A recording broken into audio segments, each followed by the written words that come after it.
Good morning. It is day 59 of Fortitude through Stoicism.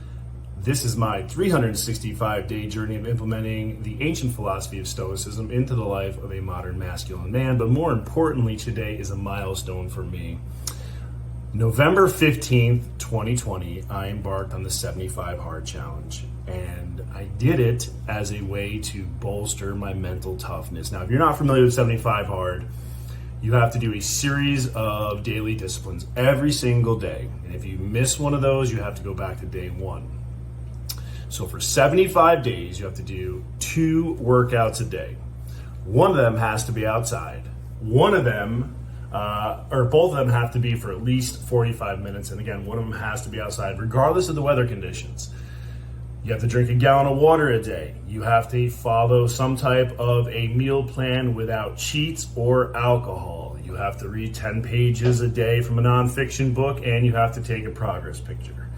And looking back now, it seems rather, boy, that's it. Truly, but when I started, it seemed insurmountable because I did it in the middle of winter in New York. So again, the workouts were cold. I got COVID really bad. And in the middle, I had 103-degree fever for like 7 days, and I was still doing my workouts outside. And the one day, I actually, it was so bad, a friend had to come to my house and actually help me get out of bed just to do the walk. And she ended up getting COVID from it, truthfully. But when I came back, I had collapsed through the front door. Bandit was laying next to me. The door was wide open. Snow was all in my apartment. And I woke up the next day, but I'd done it. And I realized at that moment, everything was really about mindset. So over these last 1,200 days, I've had severe illness from COVID. I have had injury where I actually broke the muscles that connect to the penis shaft. No kidding. And my testicles had swollen up the size literally of coconuts. And I know it's funny now, but I was in the VA and it was all black and blue, but I could barely walk. And still to get my daily walk in, I had to walk kind of carrying, I'm not even kidding you, kind of like carrying and supporting my testicles for a while. And when Bandit suffered his tragedy and swallowed the Kong, and I was trying to get it out, and he had chewed through my hand, a couple of my fingers and stuff. I was trying to get out of his throat. I was bleeding out. I cut all through my hand. Well, because it was a dog bite, they couldn't stitch it up. So I had open wounds, and I had to walk, doing my workouts, no kidding, putting pressure on the blood, carrying my hand for my 45-minute outdoor walk to make sure I got my walk in. And as I talked in here, I spent 3 nights in jail in a holding, and I still found a way to get in the outside courtyard and do a body weight workout and do my walk. So through it all, through every adversity, and not to mention my business, I have over 100 flights in the last 3 quarters, not even a full year, over 100 flights, intense travel schedule. I'm on the road 6 days a week. I leave Sunday, I get home late Friday night. I'm literally only home Saturday for a full day. And yet, I've still found a way to move my body every single day for 1,200 consecutive days. Now listen, I'm proud of myself because this was in my control. And I just exercised 1,200 days of stoicism. I didn't let any external forces or circumstances stop me from doing that.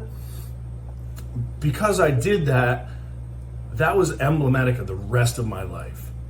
I did the work, I did the task, I'm doing it right now. I have a life plan. This is part of my life plan. So, jumping into today's lesson, February 28th, when you lose control, Epictetus. The soul is like a bowl of water, and our impressions are like a ray of light falling upon the water. When the water is troubled, it appears that the light itself is moved too, but it isn't. When a person loses their composure, it isn't their skills and virtues that are troubled, but the spirit in which they exist. And when that spirit calms down, so do those things. That is right. Jocko Willink, one of my mentors for extreme ownership, He was the one that actually encouraged me to do 75 hard when I was in Phoenix, Arizona, and met him personally. It was his message, that the ownership message, that got me to that point. So really, he's the one that inspired me to take that journey. I went back to the airport on the way home and I wrote the plan, what I was going to do. I called it my Freedom 1.0 plan. I have it in my black and red. This is why written goals are so important, guys. So what Jocko Willink says is, listen, if you fall off the path, get back on the path. That's it. We're all going to mess up. We're human, right? So you messed up a little bit. So good. You learn from it. You messed up a lot. Good. You learn from that too. So that doesn't change the philosophy that you know. It's not your reasoned choice has permanently abandoned you. It's rather you temporarily abandoned it. So I think we have one more day in February, clearing up passions and emotions.